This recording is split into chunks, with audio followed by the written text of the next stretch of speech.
Hey everybody, it's Julie from A Beautiful Horizon, and today I'm doing my 1-year YouTube anniversary Q&A video. So I posted a while back that I wanted to do a Q&A, and a few of you asked me questions, so thanks for that. And here we go. So my first question was from Joyful Homemaker, and there's a couple of questions here. What age were you when you became a Christian? And this is kind of like a two-part question because when I was 2 years old, I told my mom that I wanted Jesus in my heart. And so she said a prayer with me. But that real moment of, okay, this is my decision now, didn't come until I moved out on my own. And I remember thinking after I got married and left home, this is when I decide, am I a Christian or was I just raised in a Christian home and kind of, like there's that moment where you're like, I was raised in this environment, but now this is my decision. Am I going to go forward with my life, loving God, worshiping Him as much as I can with my life, communing with Him on an everyday basis?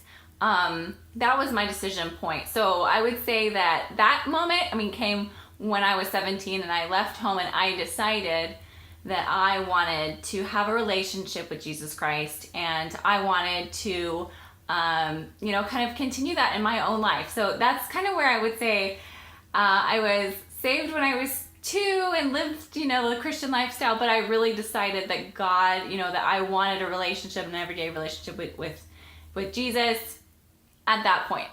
Loved Happy asked, how did you and your hubby meet? And another question I'll get to in a minute. So how did we meet? At church. I liked him before I had even met him. Just seeing him from afar might have something to do with the uniform because he was in the JROTC. And so I always liked him, but I was like, I don't know him. And I was never one to be crushing on somebody. He was in the teenagers class, and I was in the 6 to 12-year-olds class at the higher age of that group. And so I kind of knew who he was, but I didn't know him until later when I went into the teen group and we went on a what do you call an outing for the weekend. We went to something called Acquire the Fire. And so it was a church group thing, and that's when we started talking and kind of became friends. And then we hung out together with a big group of our friends, my brother and I and a few other people and him, and we would go to the movies or go to the mall or go, whatever we did as teenagers. We would do that all together as a group. That I think is ideal. When you're trying to get to know somebody, to see how they react or how they interact with others. Oh, we went on a date once. He had a Navy JROTC, that's a junior officers training corps or something like that when he was in high school. He had a ball, and so he asked me to go with him on there. And so we went to dinner with both of our parents beforehand, and then he and I went to the dance, and then he took me home, I guess. And so that was fun and sweet and romantic, and he got me a corsage, and he gave me yellow roses for my birthday one year.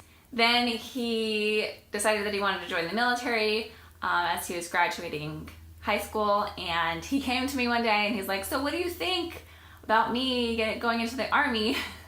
And I was like, sure, do whatever you want to do. I guess that's great. That's really brave and stuff, Not realizing that later on that was going to mean that my oldest son was born in a military hospital, and my husband was deployed for a year and all that kind of stuff. I didn't really have that in my mind, just yeah, that's awesome, serve your country and, whatever. But when he went off to boot camp, I wrote him basically every day while he was in boot camp, and he would write me back and he would call me.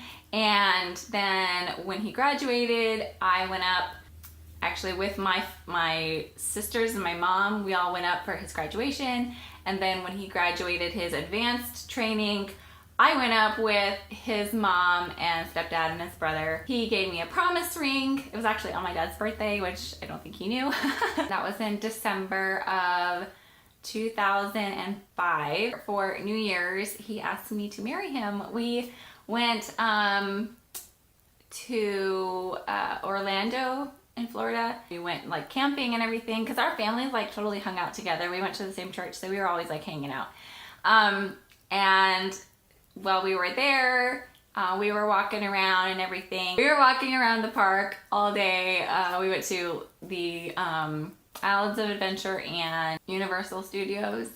And so we had been walking around the theme park all day, and I was really tired that night. And so we were sitting waiting for the fireworks to go off, and I was kind of like, oh my gosh, I'm gonna fall asleep. And he's like, you can't fall asleep, you can't fall asleep. And I had like my head on his shoulder, and he's like, you can't fall asleep. And my dad's like, 5, 4, 3, 2, 1, you know, doing like the countdown and everything. And he gets up, and I'm like, what? Where are we going? And he turns around and kneels down, and all my family was there, and he asked me to marry him, and gave me a ring. And I was like, are you serious? Are you serious? I actually literally have something in my eye. I'm not crying. I have something in my eye. But I was like, are you serious? So that's kind of like the joke. It's like, Julie's like, are you serious? So of course I said yes and called my friends. I was super excited. And then we had our first kiss. And yeah, then let's see, 5 months later, we got married. I just graduated from high school, and he was going to be deploying at the end of that year. And so I moved out to Texas. He was stationed in Texas, and so I moved out there for a little while, and then he did some training for a month. So I came back to Florida for a month, and then went back out there for like 2 or 3 months before he deployed.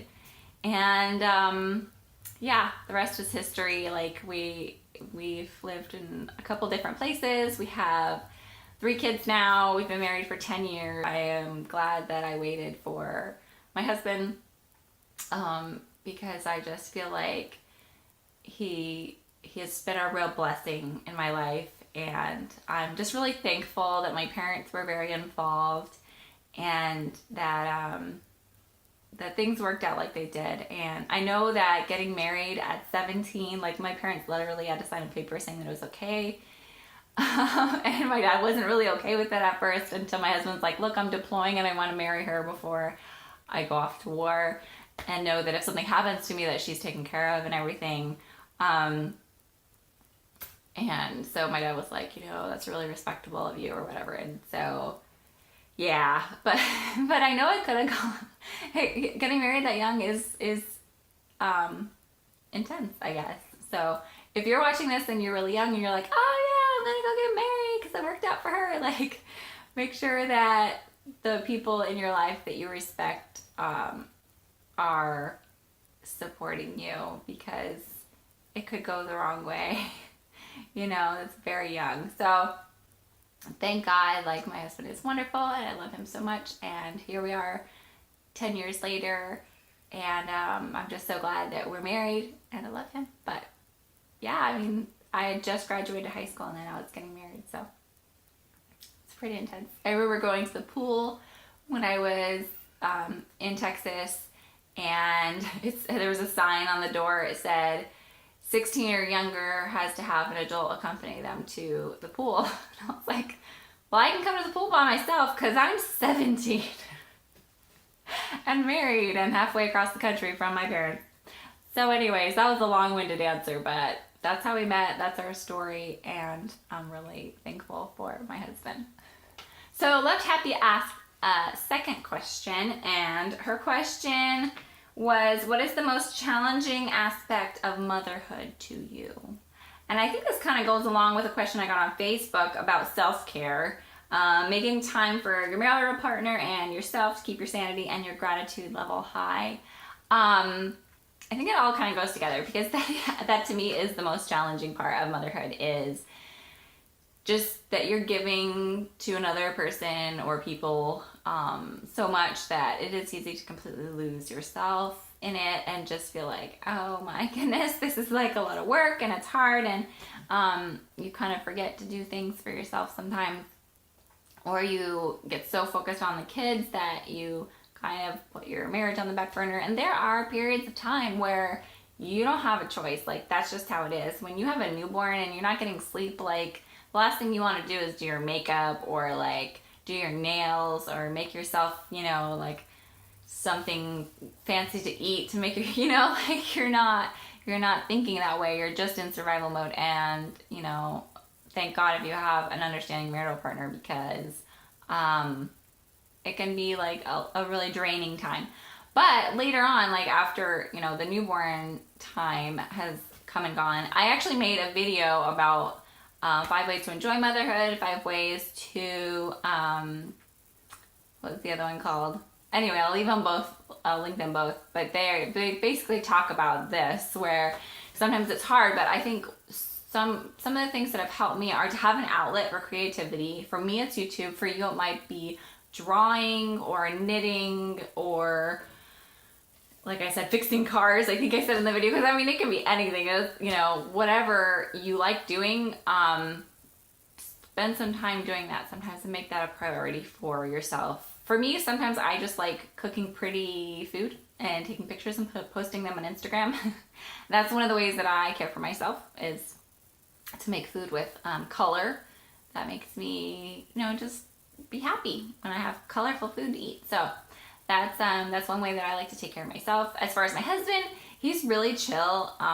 For some people, their relationships might be different. For us, like, we prefer to stay in rather than go out. It's just how we are. So if you like to go out, and having a date night every week or month or whatever works for you, great, do that. But for me, that's never been our thing.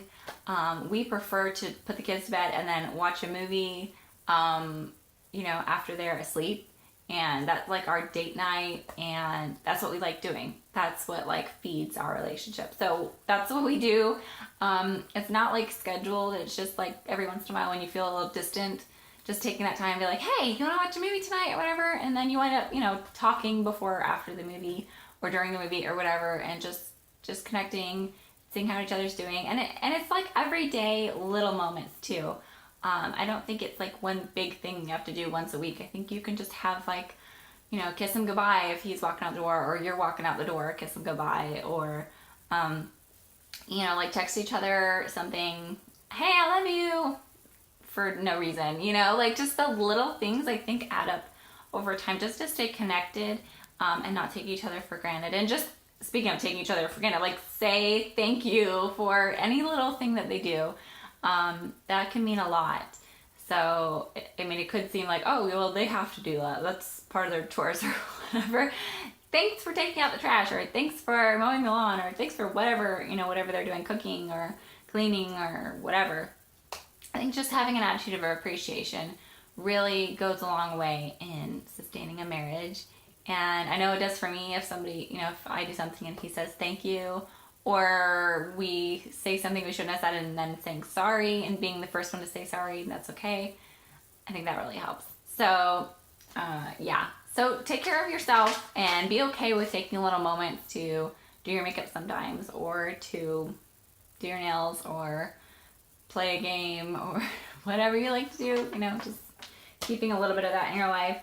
So that's basically all of the questions. So if you have any other questions, please leave them in the comments, and I'll be doing a Q&A with my mom coming up. And she was a stay-at-home mom while we were young, and now she's working because we're all off and doing our own thing. But she homeschooled us K through 12. There were 4 of us, my older brother and then me and then 2 younger sisters. So she homeschooled all of us, and even a couple other kids at some points.